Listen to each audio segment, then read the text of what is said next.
हरियाणा सिख गुरुद्वारा प्रबंधक कमेटी से इस्तीफे के बाद जगदीश सिंह झिंडा ने आज कुरुक्षेत्र छठे पातशाही गुरुद्वारे में बैठक की है और कई अहम फैसले लिए। इनसे बातचीत करेंगे। क्या कहेंगे, क्या वजह रही इस्तीफे की?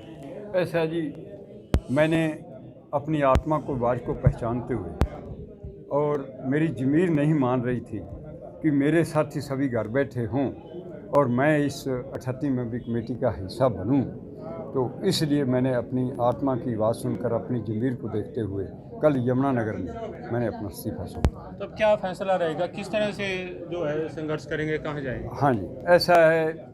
मेरा मार्गदर्शन सरदार त्रिलोचन सिंह जो राज्यसभा के मेंबर रहे हैं और माइनॉरिटी कमीशन के चेयरमैन रहे हैं, आज सुबह भी उन्होंने 1 घंटा मेरे से बातचीत की और उन्होंने कहा मेरा मार्गदर्शन करते रहते हर टाइम, क्योंकि हमने बहुत कुछ सीखा है उनसे। हमारे बड़े हैं, मेरे बड़े भाई जैसे हैं, वो हर बात पे चर्चा करते रहते हैं। और उन्होंने भी मेरे से कहा भाई हमने मिलजुल के चलना है, कहीं विरोध कहीं कुछ नहीं करना, क्योंकि विरोध का टाइम अब निकल गया। विरोध हम करते रहे 20 साल सरकारों का, अपनी हरियाणा गुरुद्वारा प्रबंधक कमेटी स्थापित कर ली, तो अब तो हमें गुरुद्वारों की सेवा संभालनी, कैसे संभालनी है, कैसे उचित प्रबंध करना है, उसमें अच्छे लोग उनसे सलाह करके करेंगे ना। उनसे सलाह हो गई। आज मैं अकाल तख्त साहब कल को जाऊंगा, फिर दोबारा उनसे विचार करूंगा कि आगे की रणनीति ही रहेगी। जहां संगत के मैं विचार लेता हूं, वहां सारे हरियाणा के बुद्धिजीवी लोगों के विचार लेता हूं, जिसमें वो भी एक अहम भूमिका निभाते हैं, क्योंकि वो हरियाणा गुरुद्वारा प्रबंधक कमेटी के लिए बड़े बड़े उन्होंने लेख भी लिखे और उन्होंने एक अफसोस भी प्रकट किया कि 2005 में चौधरी ओम प्रकाश चौटाला को साथ लेके वो बादल साहब से मिले थे हरियाणा की अलग गुरुद्वारा प्रबंधक कमेटी के लिए, और उन्होंने बादल साहब से दबाव भी डाला था कि हम 2 आदमी आए हैं, चौटाला साहब सीएम हैं और मैं माइनॉरिटी कमीशन का चेयरमैन हूँ, राज्यसभा का मेंबर हूँ। आप ऐसा करो कि केवल हरियाणा के सिखों को केवल ऑटोनॉमी दे दो। पर बादल साहब ऑटोनॉमी देने पर नहीं राजी हुए।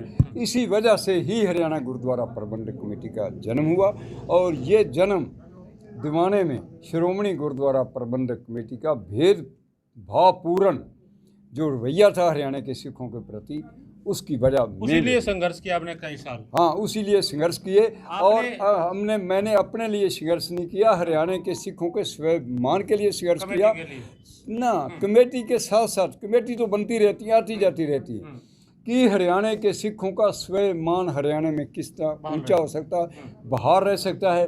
और मेरा इस्तीफा देने का कारण भी यही है, यदि हरियाणा के सिखों को स्वाभिमान को ठेस पहुंचती है तो फिर मैं भी उस कमेटी का हिस्सा। आपने जनता के बीच से, संगत के बीच जाने का फैसला लिया, लोगों को संगठित दोबारा हाँ, आगे, क्योंकि 1.5 साल बाद इलेक्शन होगा, 18 महीने के लिए जो कमेटी काम करेगी, वोटें बनेगी, हल्का बंदी करेगी, तो हम सारी पब्लिक में जाके हर जिले में जाके मीटिंगें करेंगे और अपनी अगली जो लड़ाई है इलेक्शन की, उसके लिए हम अपनी इलेक्शन फाइट करेंगे। इलेक्शन फाइट करेंगे क्यों नहीं, संगत करेगी, संगत जैसा देश देगी मुझे वैसे करेंगे। ज़मीर क्यों नहीं मानना? आपके मनपसंद के सदस्य नहीं थे, क्या वजह रही?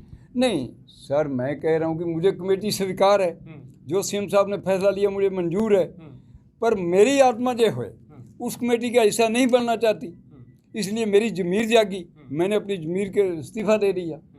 मुझे कोई इतराज़ नहीं, ना उस कमेटी पे, ना किसी सरकार पे मुझे कोई एतराज़ नहीं है, और ना ही मैं उसका कोई विरोध प्रदर्शन करूँगा।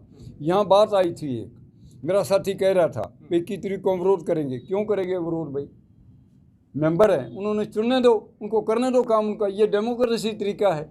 कल को कोई एमएलए बनेगा तो आप राज्यसभा का अपनी मांग के लिए तो हम कुछ कर सकते हैं, मगर विरोध करना किसी मीटिंग का, ये डेमोक्रेसी का हिस्सा नहीं। तो अगले इलेक्शन की तैयारी में जुट जाएंगे? हाँ, अगले इलेक्शन की तैयारी में संगत में जाएंगे। ना 18 महीने कहा, हम तो अभी से संगत से प्रोग्राम बना के अपने जिले वाली मीटिंगें रखेंगे और जिले में जाके अपनी संगठन को मजबूत करेंगे। तो सरकार से मांग करेंगे चुनाव जल्दी हो? हाँ, सरकार से मैंने आज 2 मांग रखी है, सारे हाउस ने रखी है।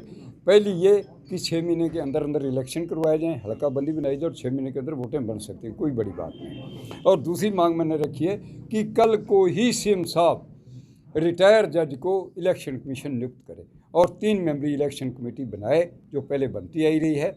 यदि सरकार हमारे में सहयोग लेना चाहती है तो 5-7 मेंबरों का जैसे वोटें बनवाने में सहयोग करने के लिए कमेटी लिए बनाए, राजी हल के लिए बनाए, उसके लिए अपनी कमेटी गठित करें, हम सहयोग करेंगे तो उनका। 4 वो कौन से मेंबर हैं जो आपके संघर्ष के साथी थे, इस कमेटी में भी थे? ऐसा जी, एक तो मैं खुद, एक नलवी साहब, एक मोहनजीत सिंह पानीपत, और चौथा मेंबर अंग्रेज सिंह गुराया।